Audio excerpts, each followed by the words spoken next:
Thank you all so much.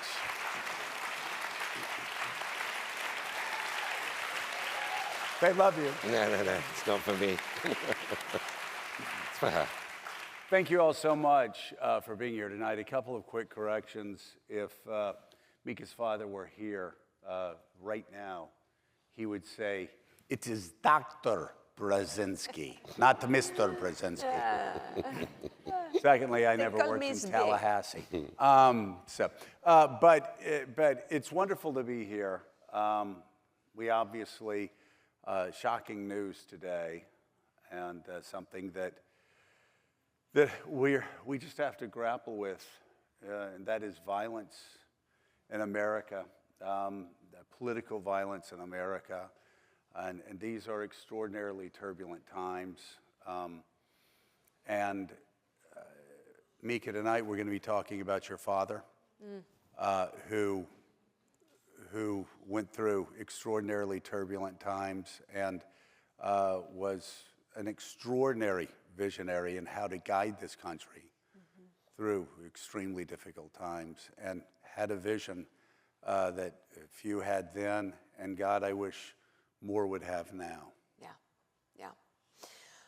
So on that note, we want to talk with Ed about his incredible book. And Ed, this took 4.5 years of your life. And you had to deal with my brothers and me, which was Good a handful. God. It was a delight. Yeah. Joe tried that. How'd that go for you, Joe? It's great. So my question is, what in God's name were you thinking? And also, why did you want to get your arms around his story, as you did so beautifully and honestly? Well, first of all, it's a delight to be here at this storied place, which unbelievably I've never been to, 92Y, so it's such a pleasure to be here. And a real a delight, not for the first time, but for the first time here, to be with you both. Your dad's story, first and foremost, it's the story. I mean, I could give you stuff about how there hadn't really been a biography that I felt really equated with his weight, your father's weight in history. But the story of your father from 1920s Poland to at the end of his life in the Trump first term, and the heights this naturalized for an accented, unspellable, I mean, we can all spell Brzezinski. Unpronounceable, unspellable name. That's a very, very American story, but an extremely particular story as well. I mean, a little chunk of that story, in reference to the violence today. And some people on the left celebrating it and some people on the right using this as a pretext to say the left must be prosecuted. Your dad was a little bit older, 6 years old, I think, when the Reichstag fire happened. And your grandfather was the Polish consul general in Leipzig. And they both went to the trial, which was a Potemkin fake trial of the people who had allegedly set fire to the Reichstag, a pretext that was used for Hitler to declare emergency powers.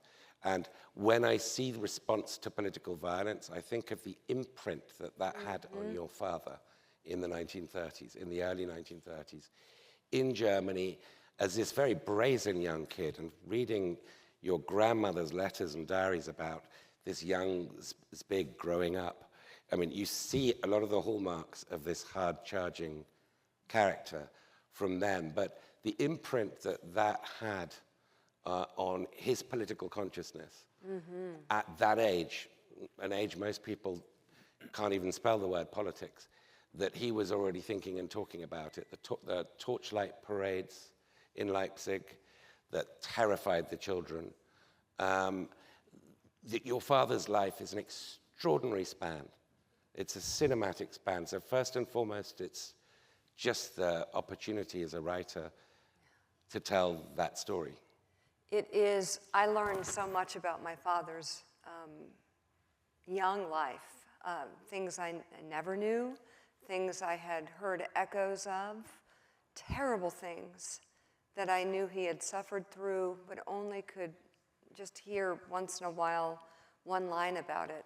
It's all in the book, and it really paints a picture of the grand strategist, the making of a grand strategist. And Joe, weren't you struck by Ed's description of my father with his father, listening to the radio, listening to the future and the state of his country and the Soviet Union and what was happening during his very young life, how singularly obsessed he was with the aggression against Poland and how it stayed with him. It was extraordinary, and it was extraordinary in reading Ed's book, finding out that Dr. Brzezinski, that from a very, very early age, he was obsessed with ridding totalitarian forces from his homeland of Poland, and also singularly driven in a way that his own parents didn't understand. He would sleep on the floor, Ed writes. He would sleep on the floor as a young boy and not in the bed, a hard floor. He was constantly trying to push himself to his outer limits. And he was his high school book. They were talking about what they were interested in, and a lot were talking about girls and cars. And young Dr. Brzezinski said, European politics.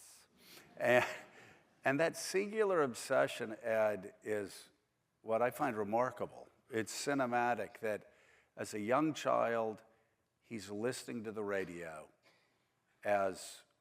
in Canada as the Soviets are encouraging the Poles in Warsaw to rise up against the Nazis. And when they do, the Soviets sit across the river until the Germans slaughter the Polish resistance, and then the Soviets march in. And it's remarkable from that moment forward, his singular obsession was taking down, after Nazi Germany, taking down the Soviet Union.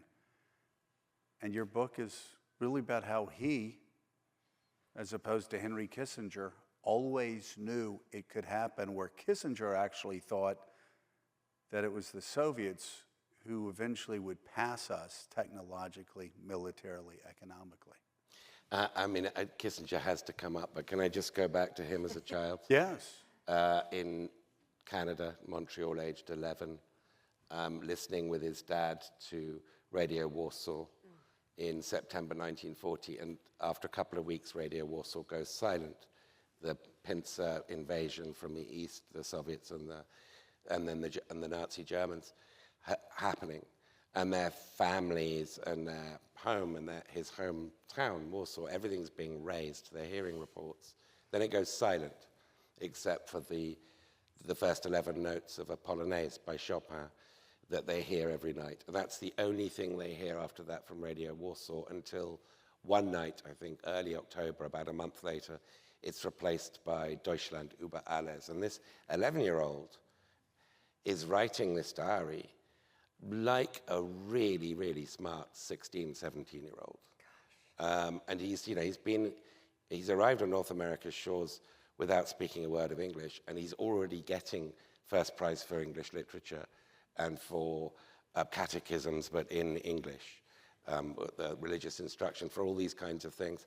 And the diaries, as you go through to then the Warsaw Uprising, and then later as he's this luminary student beginning to lay out his Cold War strategy. The diaries are just full of politics through his teens, and then there's occasional girls mentioned, well, right. More than occasional. And they've got names like Anne Pitt and Claire Granger. They're all very Anglo young ladies in Montreal. But then he sort of mentions, I necked Claire. Oh. Necking. I had to ask my dad about necking. I can't. And he didn't know, actually. But anyway, that was a whole nother story. Yeah. And then paragraphs on the movement of divisions and war and the move to the Pacific, and then Stalin's strategy in the post-Cold War.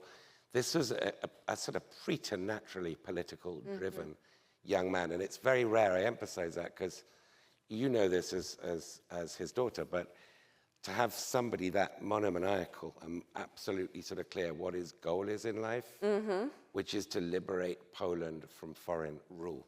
Yeah. And he states this as a child. So as a biography, biography is about the making of a person. I find these sort of glimpses of him to be incredibly instructive. And that's my point about the story. I mean, the Sovietology, the Cold War, the Carter administration, all of this is what drew me into doing it. But the story of the making of a person, with his faults as well, is an extraordinary story. Tell us what you learned about his father, his mother, and his brothers, but especially his relationship with his father. Jaja, I called him.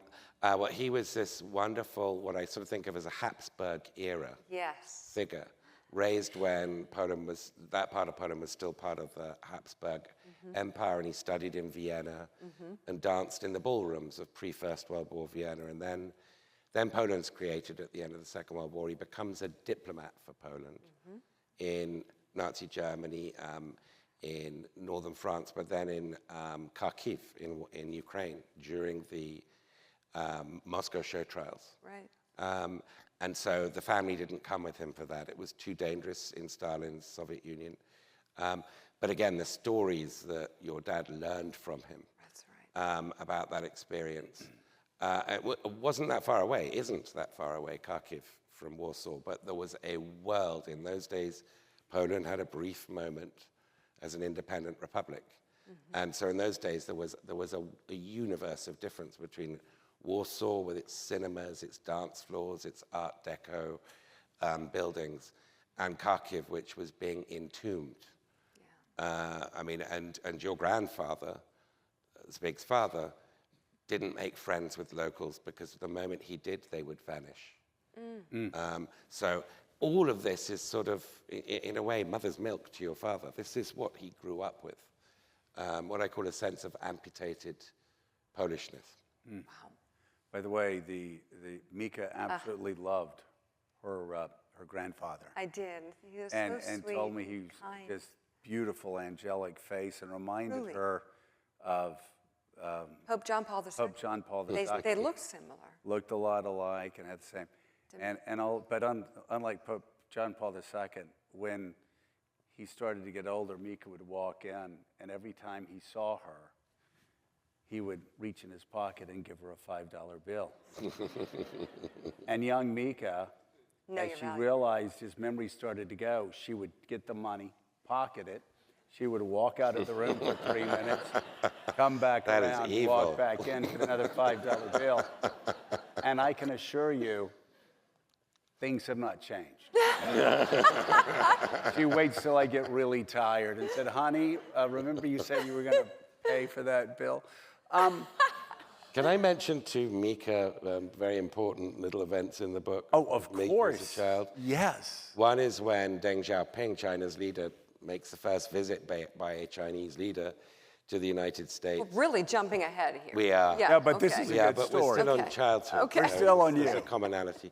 And he has dinner, as you know, at your house. And you're 11 or 12. Yeah, at our farmhouse in McLean, Virginia. Farmhouse in McLean, Virginia. And By the way, can I just ask, how many of you all have had like the opening of state relations with like China at your home?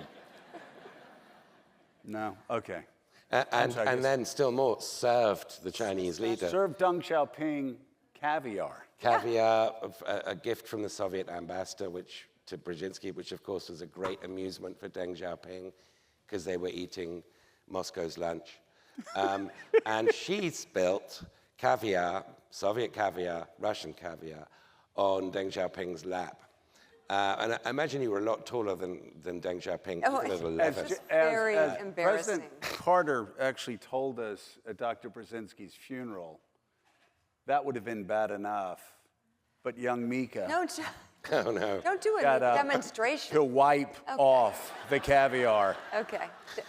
from his lap. And Not demonstration. I said, so that story's true? And President Carter said, oh yeah, it's true. And then told me about She almost We were a derailing Camp mess David. that And night. almost running over Menachem Begin in Camp David. Okay, how did this become about me?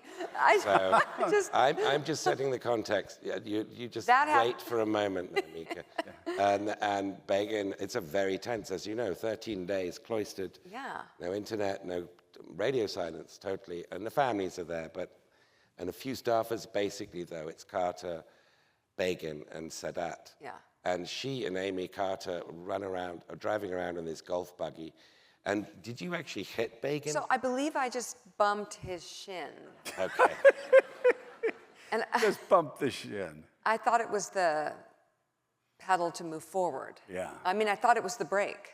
So Again, you see what things happens. Things haven't changed much through the years. So. So the biography does deal with a very serious, substantive life, I just want to assure you, but I had to smuggle those two stories into it. But you asked about Kissinger. Yeah, I wanted to because I saw that the British foreign minister had read your book over his summer break, and he commented that it was extraordinarily important because Dr. Brzezinski understood the importance of knowing how to move small nations around, whereas Donald Trump believes in great powers, Russia, China, America, and Kissinger was a great power sort of thinker.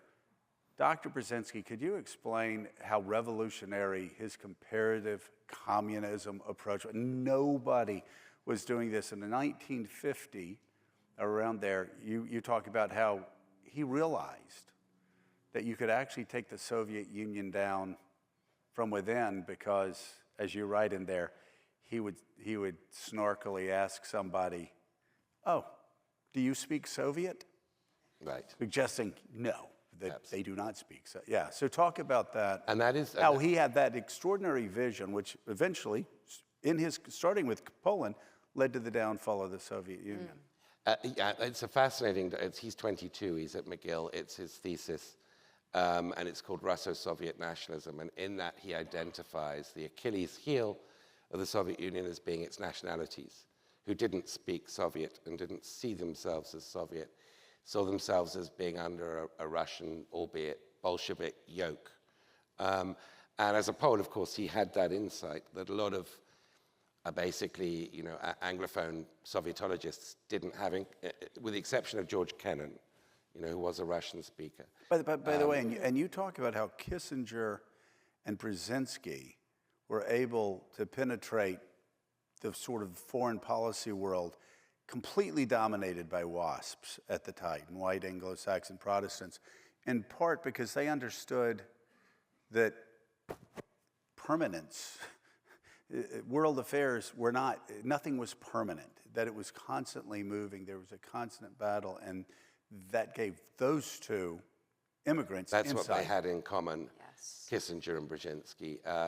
And of course, they turned up on North America's shores in 1938 at the same time, which is an amazing, not coincidence, but it's an amazing confluence of the events for these two young men. That's where, Kissinger, blazing the trail, he's the first foreign accented, foreign-born person when Nixon selected him, and then your dad came second. But that's where they had commonalities, and I, did interview Kissinger quite a lot for this book, and he said that they both shared a sense of the tragic, that things can always go wrong in human affairs, and that what we value, the stability and civilization around us, is much more fragile than you think, you being, I guess, non-foreign-born Americans. Now, there were some who did have that sort of iron in their soul. George Kennan was actually a sort of full-blown pessimist. But this is something that Kissinger and your dad had in common. But of course, what divided them was that this Achilles heel that Brzezinski had outlined in 1950, that then, he turns into comparative communism, not far from here at Columbia, the first school of the study of comparative communism, that the Soviet Union's not a monolith, that there is a key to unlocking it here, which is the resentment of the nations, the Ukrainians included. That was not something Kissinger saw at all. He saw a huge power the Soviet Union, which was nuclear armed, we're nuclear armed, and very understandably wanted to reduce the risk of nuclear war, but did not see it as vulnerable, saw it as a permanent feature of the environment, and was not interested in the smaller countries. And Brzezinski really annoyed Kissinger when he was serving Nixon by saying that he has a fascination with enemies and an ennui, a boredom for friends, which kind of sounds familiar in 2025, to be honest. Wow.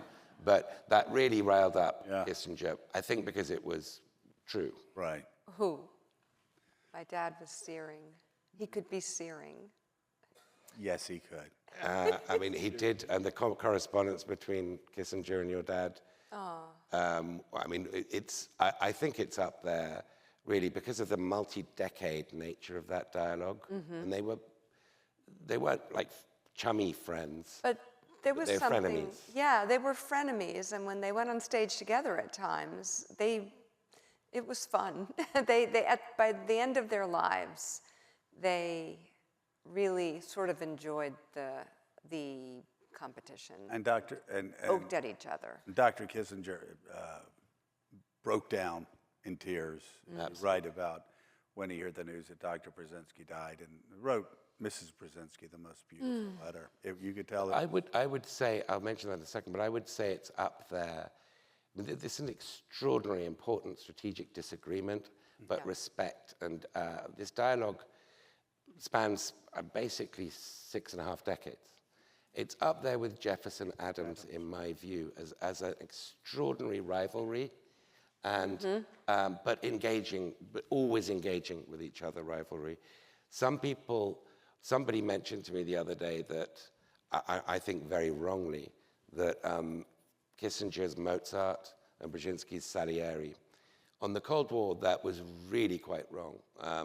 The Requiem for the Soviet Union was written by your father, and he foresaw the end of the Soviet Union. Could you talk about how the Soviets, and you say almost to a degree that they over-exaggerated his influence, but the Soviet Union blamed Dr. Brzezinski for their downfall, a lot of Soviet leaders.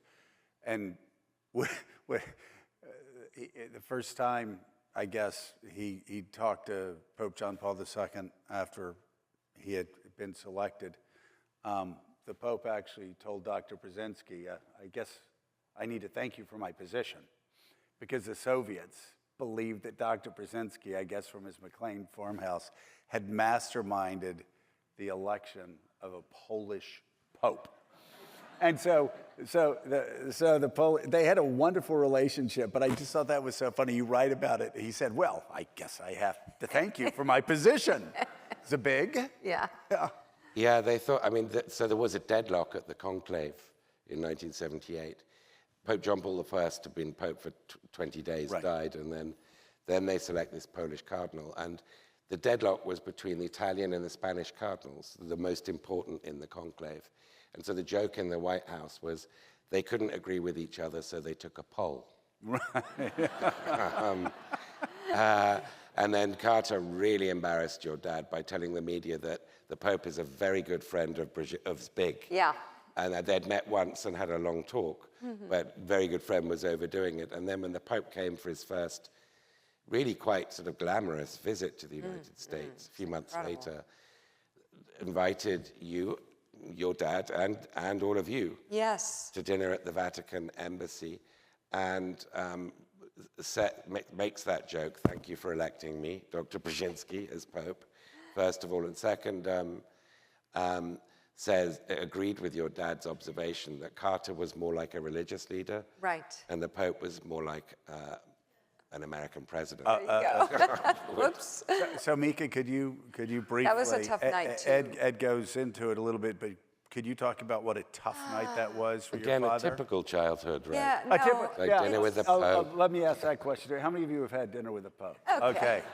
When you were like 12. But talk about the night. There was no preparation in our family. We were just threw ourselves into things. And when we had Deng Xiaoping for dinner, my mom forgot to open the flue, and the house got all filled with smoke. I mean, all sorts of, because my parents did everything themselves, including hunt wild game and serve it. And eat roadkill.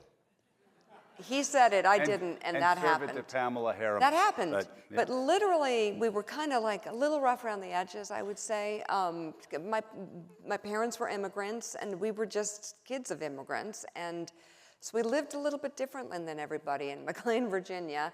And when my father called my mom and said, get the kids, we're going to have dinner with the Pope tonight, my mom had to get 2 teenage boys and a preteen me out of school and ready to get to the embassy in 2 hours' time. And I was game. My brother Mark was game. He's like, oh, that's definitely cool. But my eldest brother Ian wanted to go to the Langley High School football game and was protesting. And he didn't. He would not go. And it was, let's just say, they had a hard time getting him out the door, but my mom made it happen. It was loud. And when we all walked in to meet my dad and the Pope, they were standing there, my dad looked at my brother Ian and then looked at my mom like, how could you?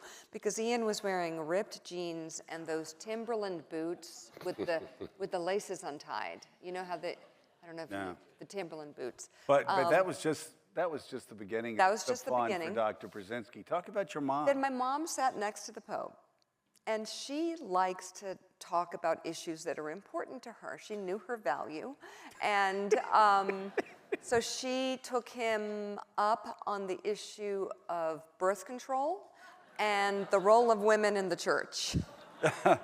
And it was quite a night. It should be said that Mika's mum was a great artist and sculpted things out of wood, and she sculpted this crucifix Yeah.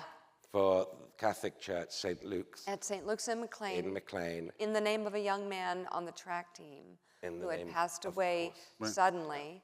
The whole team loved him. The community was mourning. Everybody, he always came in last, but everybody on the track team stayed to clap in Arnold.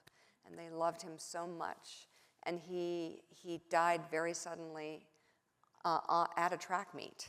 And my mother wanted to do something to remember him and made this beautiful crucifix out of driftwood that was bronzed. And it still remains on the side of St. Luke's Church in McLean, But The Virginia key today. thing is the church wouldn't take it That's right. because it was too modern and weird, and it was going outside. The church was so modern, by the way, so... And so your dad had a word with the Pope, and the Pope said, I think they will have a revelation. and the next week, They did. And the next week it's up, and It it's was a still miracle.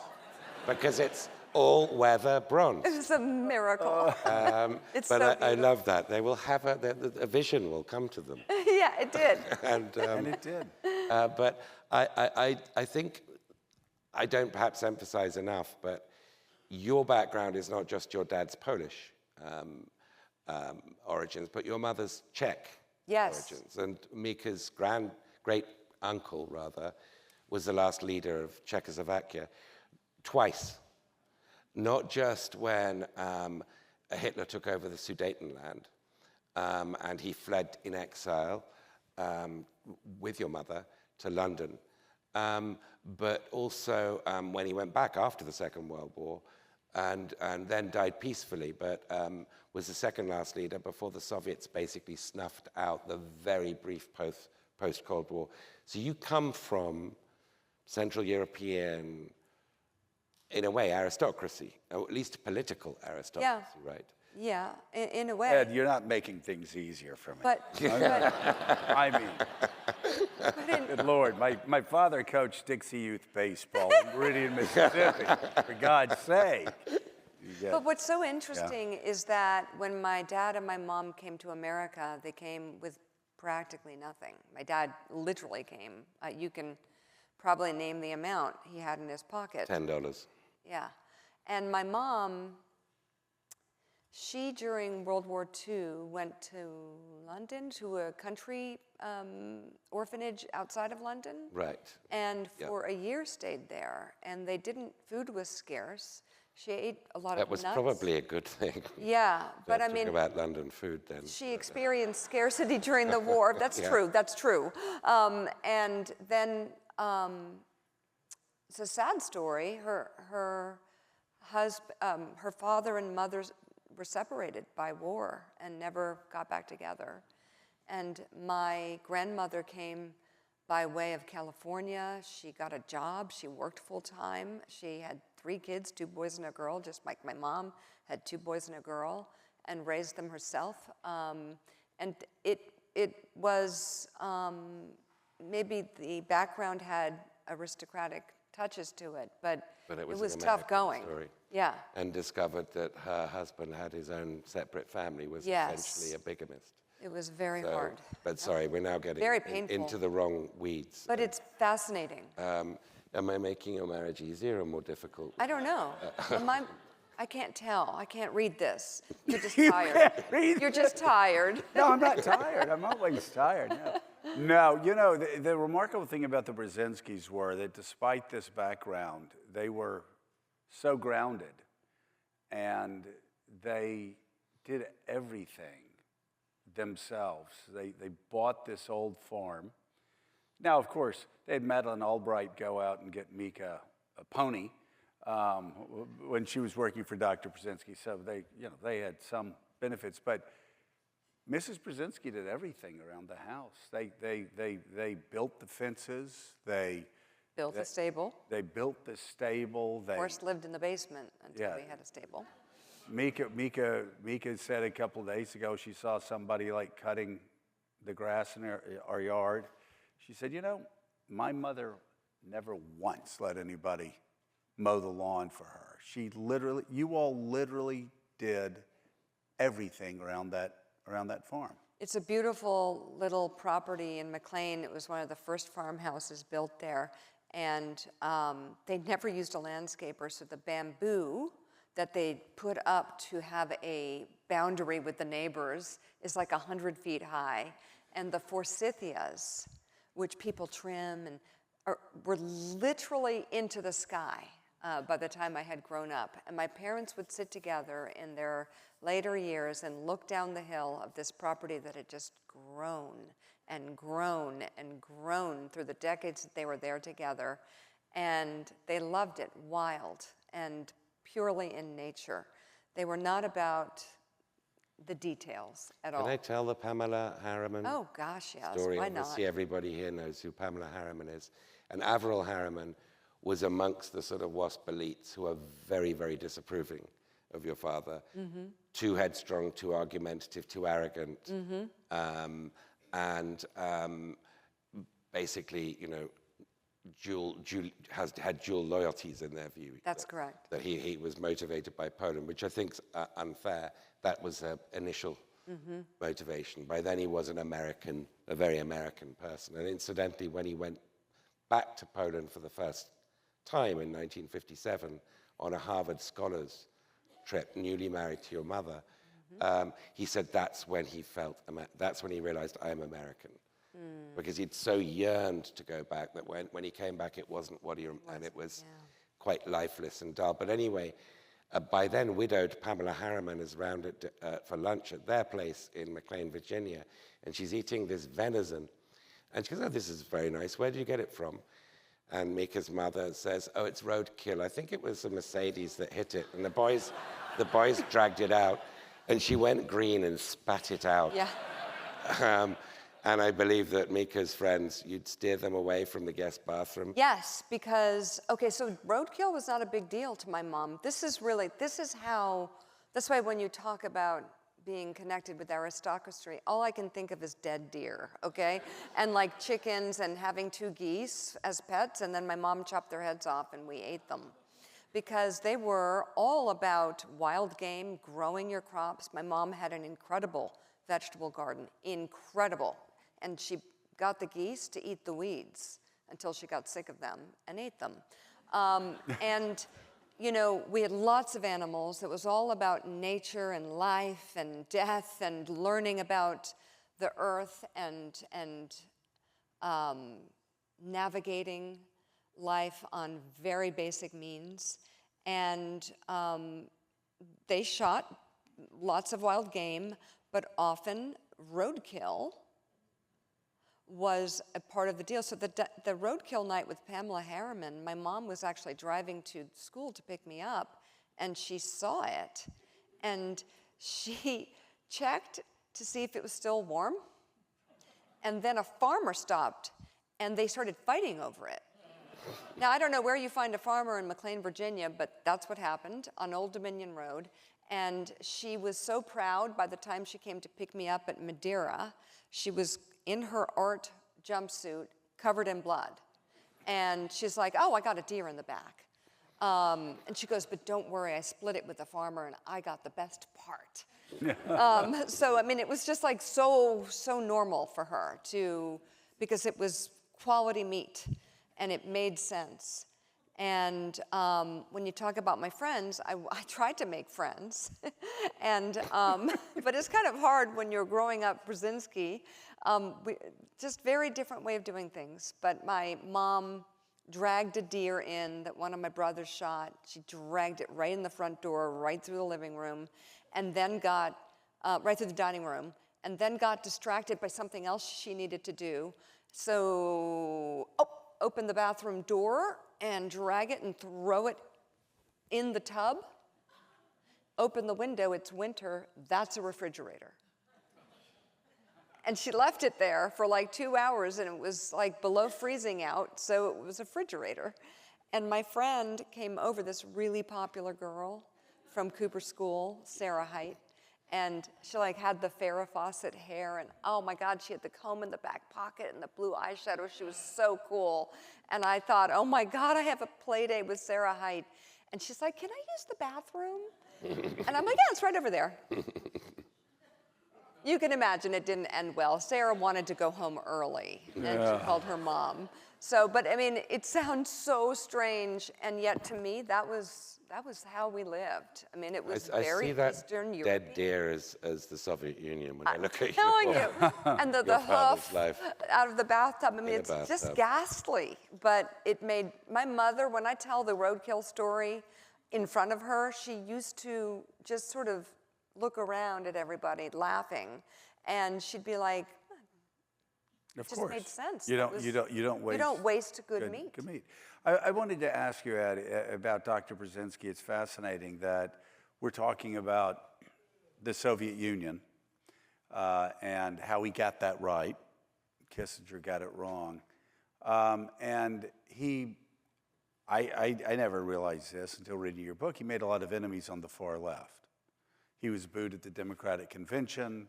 The sort of Ted Kennedy wing of the party thought that he was too confrontational toward the Soviets. And so he sort of went through that phase of his career and life loathed by the far left. And yet, post-2003, because he opposed the Iraq War and got that right as well, he was loathed by the far right. Talk about how, instead of being an ideologue, and I will say, Henry Kissinger did not jump from the Democratic Party to the Republican Party. He usually tried to justify Republican policies, whether it was Vietnam or Iraq or whatever it was. Dr. Brzezinski openly came out and said he voted for Bush 41, and wasn't afraid to say that. What was it that made him so unique in that way that he not only got the Soviet Union's collapse right, but also was one of the few foreign policy minds, other than Brent Scowcroft, that got Iraq right? I mean, he did get Iran very wrong. And so I don't want to, give the impression that he got everything right. He got the central thing. Isaiah Berlin, the Baltic British philosopher, had this famous thing about you're either a hedgehog or you're a fox. And a fox knows lots of things and is very cunning, strategic, versatile. Hedgehog knows one big thing, could get everything else wrong. And he was thinking of Churchill. Churchill's the hedgehog. He knew one big thing, which is the Nazi threat. Right. When all these foxes were missing it. But Churchill got all the secondary issues, pretty important secondary issues, like Indian independence, right, the gold standard, Dardanelles, whatever it might be. He got that wrong. The great quote about Churchill was, when he's right, one of his friends said, when he's right, when Winston's right, he's right. When he's wrong, my God. Yeah. Yeah. And I think that Brzezinski was the hedgehog on the Soviet Union, on the Cold War, and Kissinger was just an amazing, unparalleled fox across a multiple range. And the things that your dad got wrong, he did get. There was a my God with Iran. He was in good company, but it was a pretty fatal sort of misreading.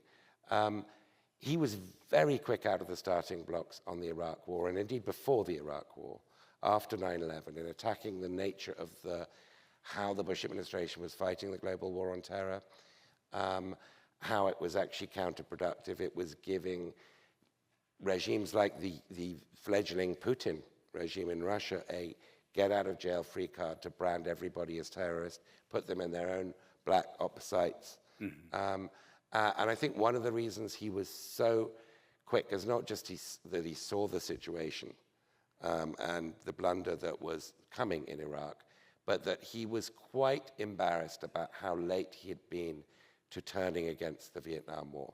Which and was, that really, 67? 67. I mean, it was way before. Well, you say people, late. Actually, 67 was fairly but early. He felt he should have really seen the blunder there earlier.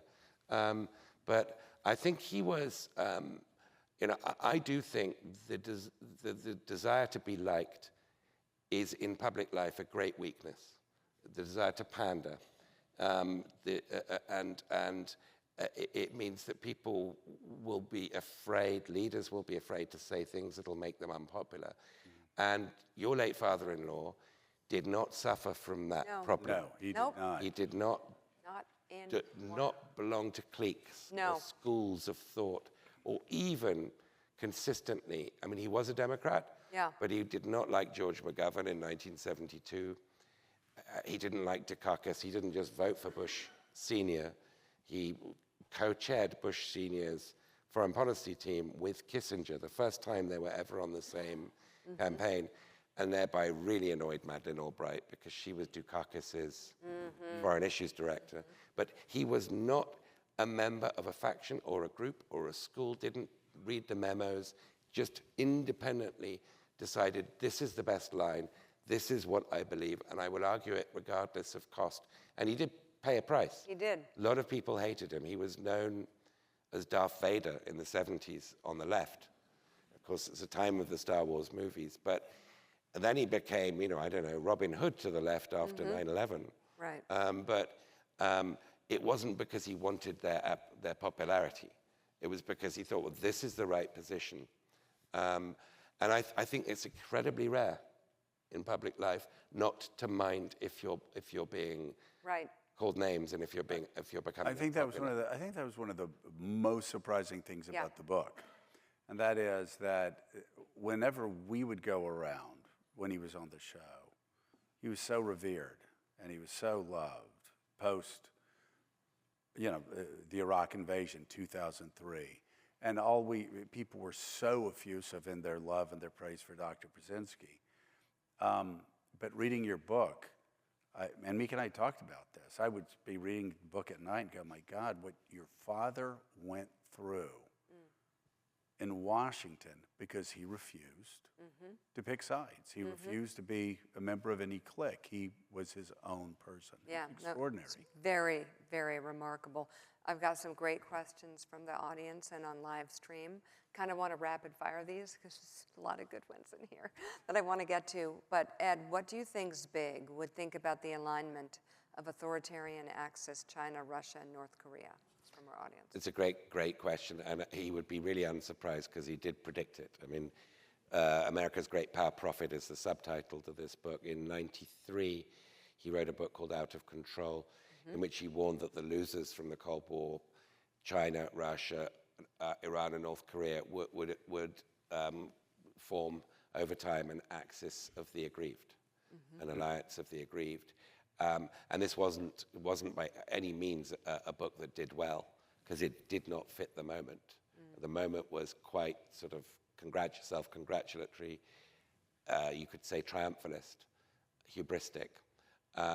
And he said it was all these things and that we're going to pay for this. So what we saw in Tianjin last week, wasn't just something that wouldn't have surprised him. It was something he absolutely forecast. And I'm going to say also, if you go back and read his books, even from the 1980s, if you want to understand Vladimir Putin, read his books, a few of his books in the early 1980s, talking about the Soviet Union and how they can't beat the United States militarily, politically, culturally, in any other way, technologically, so they have to be disruptors.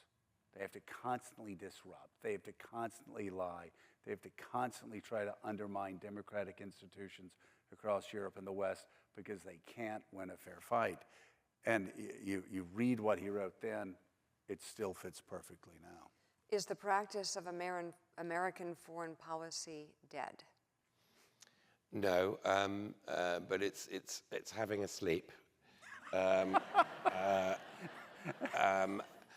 don't think that, people say, where are the Kissingers, where are the Brzezinskis, where are the George Kennans or the Dean Achesons? I don't think it's that America's talent has suddenly disappeared, or that it's, in spite of the last few months, its universities are not still the best in the world. There are tons of brains out there.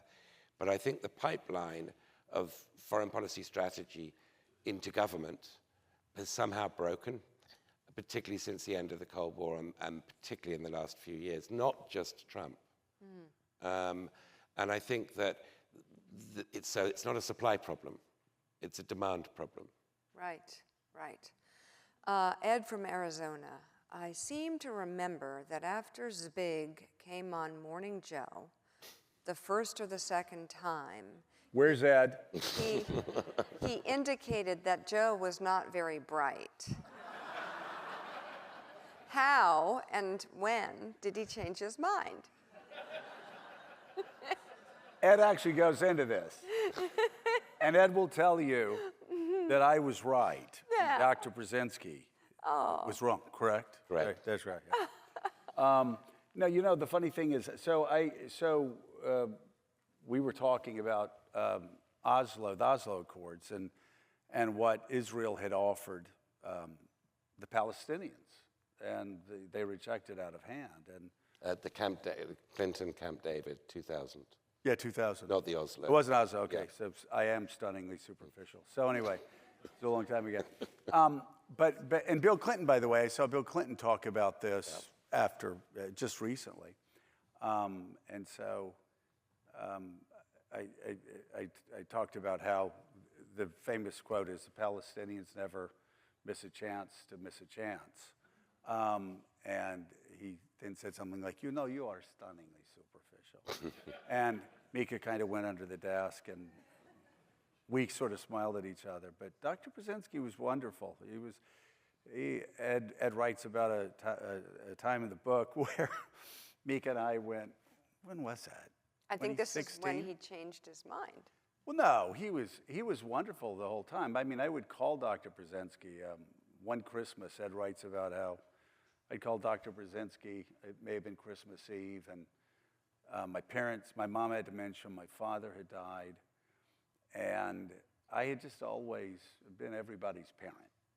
And I was just exhausted, and Nat King Cole, who my dad loved so much, was playing, and everybody was in the house, and I was like, hey, and I just sort of went into my office and collapsed, and I said, who do I have to call? I called Dr. Brzezinski, and I said, I'm everybody's father. I wish I had my father or somebody to call right now. I'm just so, it's exhausting, isn't it? And Dr. Brzezinski said to me, isn't it wonderful that God has trusted you to take care of so many people? It's like, okay, get back in there. Turned up Nat King Cole and went back in, but he was wonderful. And there was another time he was wonderful too, where I went with Mika, and he was wonderful. They were wonderful the whole time. Except to me. Except and that's, I think that was the moment that they kind of were like, So we maybe he's kind of smart. Yeah, so we went out, and the Brzezinskis are very tough with each other. It's just constant, so tough, right? And we went out there and we're sitting down, and They're just going after Mika constantly. Mika could tell you 1,000 Too stories. high heels. But I eat too much. Yeah. I eat like messy. This, that, the other. I wasn't good on television. And it just kept going. And I said, if you think That was love. came out My here house. to hear you insult my fiance, you're badly mistaken. We will leave. And started to get up. And Dr. Brzezinski said, sit. We must have a toast. and he loved it. He just loved it. And so he got his Polish vodka out. He poured shots. And he's like, call me Zbig. And he goes, call me Zbig. And I said, all right, Dr. Brzezinski. And Mrs. Brzezinski said, and call me Mushka. I said, all right, Mrs. Brzezinski.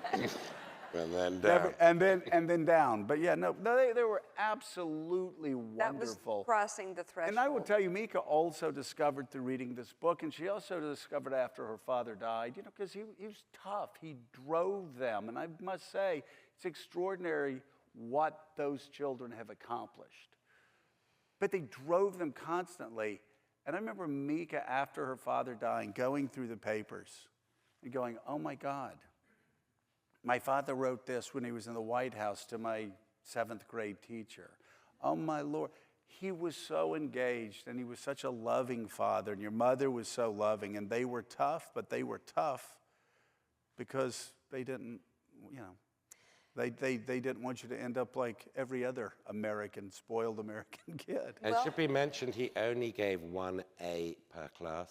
I know. So he was the opposite of grade inflation. Very tough teacher. Praise, he was extremely stingy Yeah. with praise, but particularly to his children, I seem to have discovered. But Well, my father, you know, I talk about how tough they are, but I will say that as we close up here, I know I can speak for Ian and for Mark and for myself that each of us felt like we were number one to him.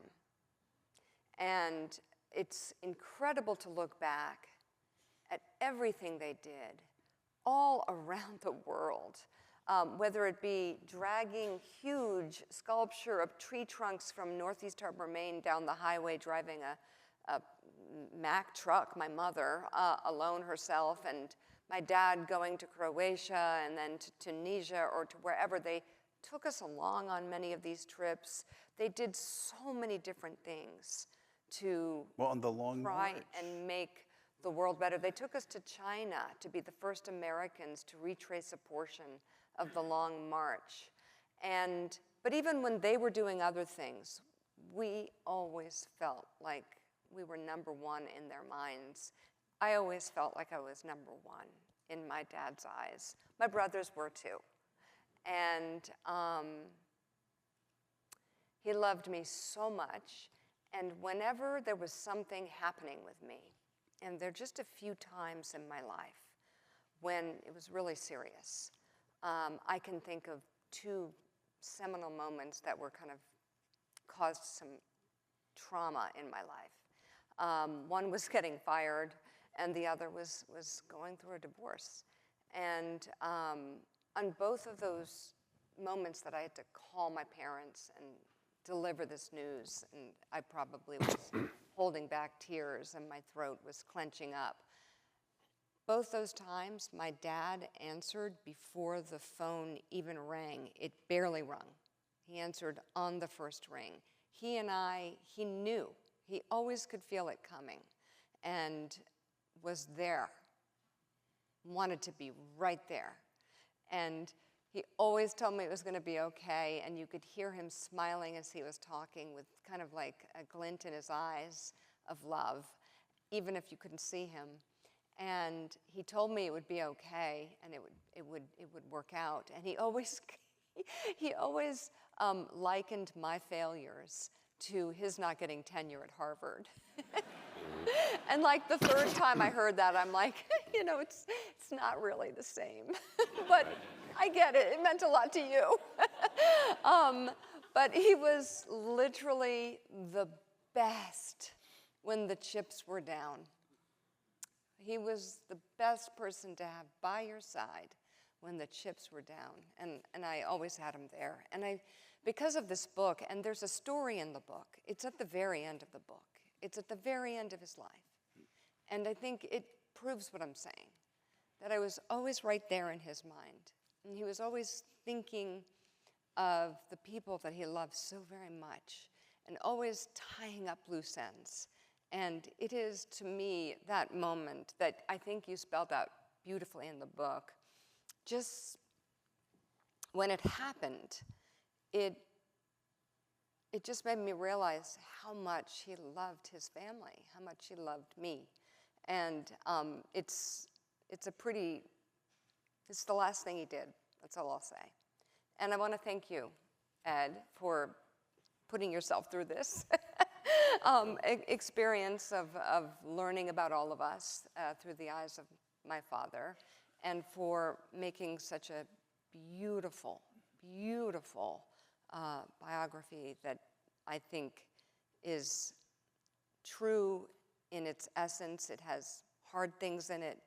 It has not the most perfect things in it, and it has the essence of who he is, and you can almost hear him talking in how you wrote it. You got to know him so well. I know you had lunch with him often in the decades before he passed, but you captured him in so many ways that when I was reading it, I felt like I was falling back into my childhood, and I could hear him.